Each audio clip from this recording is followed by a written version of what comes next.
তো তোমাদের আগের দিনই বলছিলাম যে শরীরটা বিশেষ ভালো নেই, রাতে ভীষণ জ্বর এসেছিল। তারপরেও সকালবেলায় উঠে তো রান্না তো আমাকে করতেই হবে, মেয়ে যাবে স্কুলে, সোনার বাবা যাবে অফিসে, রান্না তো করতে হবে আমাকে। জ্বরটা আসে মেন রাত্রেবেলা হলেই জ্বরটা আসবে, মানে সন্ধ্যের পর থেকেই হালকা হালকা গা হাত ব্যথা জ্বরটা আসছে। যাই হোক, আমি রান্নার তো দিকে বসিয়ে দিয়েছি, সোনার বাবা ফুল তুলতে গিয়েছিল নিচের উঠানে, এত সুন্দর ফুলের ভিডিওগুলো করে এনেছে, তোমাদের সাথে তো না দিয়ে পারি না। প্রত্যেক দিনই আমার উঠানের যে বাগানের ফুলগুলো তোমাদের সাথে শেয়ার করি। দেখো এই যে সোনাইকে এখন এই বটবটি আলুর তরকারি দিয়ে ভাত মেখে ঝুঁকে খাইয়ে দিচ্ছি। সকালে উঠে শরীরটা আবার কিন্তু ঠিকই লাগে। সোনার বাবা বলে যে আজকে পাঠিও না, কারণ তোমাকে তো আনতে যেতে হবে, তোমার আবার বৃষ্টিতে ভিজলে টিজলে, আর যেহেতু দুপুরের দিকে বৃষ্টিটা হয়, ভিজলে শরীরটা খারাপ করবে। কিন্তু এই যে আমার জন্য মেয়ের স্কুল বন্ধ হোক, সেটা কখনোই যেন চাই না, জানো তো, মন থেকে খারাপ লাগে যে আমার জন্য ওর স্কুলটা বন্ধ হবে। কারণ অনেকগুলো করে ক্লাস, সেইগুলো আবার বাড়িতে সেই সন্ধেবেলায় বসে বসে লেখালেখি, তো এইগুলো তো থাকে, ওর অসুবিধা হয়।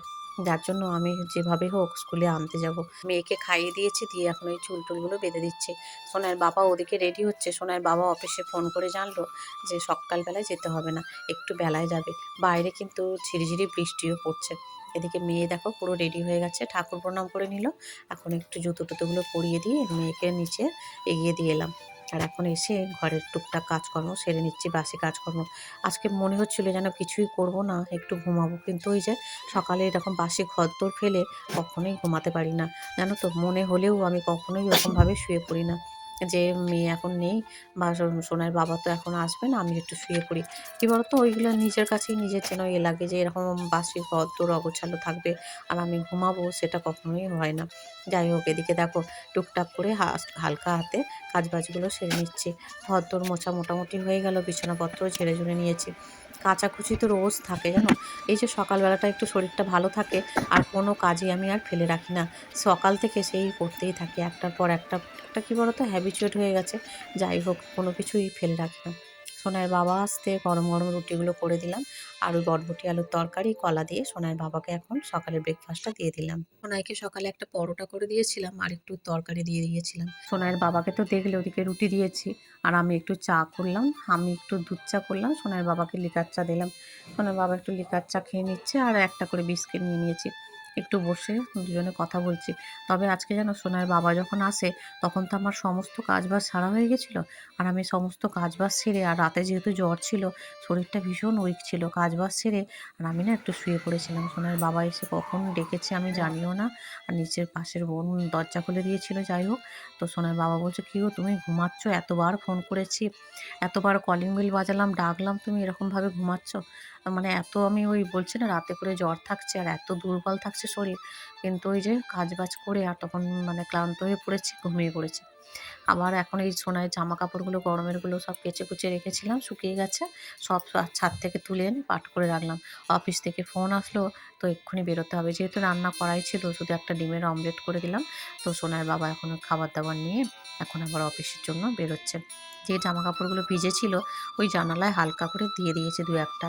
এখনও ছাদে অনেক জামা কাপড় আছে, সেগুলো আবার তুলে এনে গোছগাছ করতে হবে, কারণ শরীরটা যেহেতু ভালো নেই, ওই আর কি হালকা ধীরে কাজবাজগুলো করছি। তো এখন দেখো, এই যে সোনার বাবা অফিসে বেরোলো, এরপর আমি স্নানটা করে পূজাটা সেরে নিলাম, কারণ পূজাটা করতে অনেকটা সময় লাগে। সোনার বাবা বললো যে যেহেতু আমি বাড়ি আছি, আমি তাহলে পূজাটা করে দেবো, ওই জন্য আমি আর তখন করিনি। তো ঘুম থেকে উঠে নাহলে করবো ভেবেছিলাম, তো বাবা বলাতে আমি করিনি। আর এখন চটপট পূজা সেরে মেয়েকে আমরা আনতে গিয়েছিলাম। তো মেয়েকে এখন এই যে এনে আর এখন খেতে দিয়েছি। দেখো এই যে মুসুরির ডাল করেছি, বটবটি আলুর তরকারি, আমার মাসিমা নিচে পেঁয়াজি দিয়েছিলেন, আর এখানে একটা মিক্সড সবজি, এইসব দিয়ে সোনাইকে খেতে দিয়ে দিয়েছি। সোনাই খাচ্ছে ওদিকে, আর আমি এখন চলে এলাম ছাদে। প্রত্যেক দিনের ওই যে কাচাকুচি থাকে স্কুল থেকে ফেরার পর, অনেক কাচাকুচি থাকে, সেগুলো সব দেখো এখন নিয়ে চলে এলাম। আর আমি তো যাওয়ার আগে যে স্নান করেছিলাম, তখন তো বৃষ্টি হচ্ছিল, ওই জন্য ওগুলো আর মিলিনি ছাদে, এগুলো নিয়ে এলাম। আবার বেশ কিছু সোনাইয়ের যেগুলো এসে ধুলাম, কাচলাম, সেগুলো মিলে দিলাম। তবে এখন কিন্তু অল্প টিপ, টিপ, টিপ, টিপ করে বৃষ্টি পড়ছে। কিন্তু মানে হালকা হাওয়া আছে তো, তো তাই ভাবলাম যে ওপরে মিলে দিয়ে হাওয়াতে কিছুটা শুকিয়ে যাবে। দেখো এখন কিন্তু প্রায় 3:30 বেজেই গেছে। সংসারে কাজের শেষ নেই। লোকে বলে সংসারে কে আর আছে, কি বা কাজ? সারাদিন সংসারের যে কত কাজ আছে তার নেই ঠিকানা। হাজারটা কাজ থাকে সংসারে। আর যদি তুমি সংসারের কাজগুলো গুছিয়ে করতে যাও, সারাদিনেও তোমার কাজ শেষ হবে না। দেখো এই যে কত দেখো, এসে যেন কাজের শেষ নেই।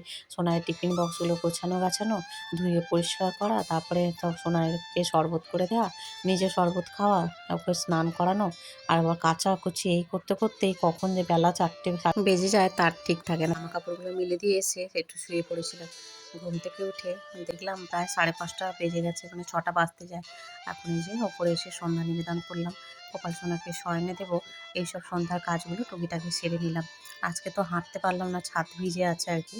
তো সেই জন্য গোপাল সোনাকে শয়নে দিয়ে বাসি ফুল টুলগুলো একেবারে দেখো ক্লিন করে নেব। কারণ ওই যে বাসি ফুলগুলো তো ফেলে রাখি না, মানে ঠাকুরের কাছ থেকে সব সরিয়ে নিই। ঠাকুরের বাসন কোসন মেজে নিচে চলে এলাম, এসে মেয়েকে একটু ম্যাগি করে দিলাম, ভাতটাও সঙ্গে সঙ্গে বসিয়ে দিলাম, কারণ শরীরটা এত খারাপ আর লাগছিল আর কি। তো এরপরেই না আবার জ্বর এসেছিলো আমার, ওই জন্য আর ভিডিওটাও বেশি বড় করিনি, এই পর্যন্তই রাখলাম। সবাই ভালো থেকো, সুস্থ থেকো, দেখা হবে পরের একটা ব্লগের সাথে। ততক্ষণ সবাই সেফ থেকো। Good night, bye bye.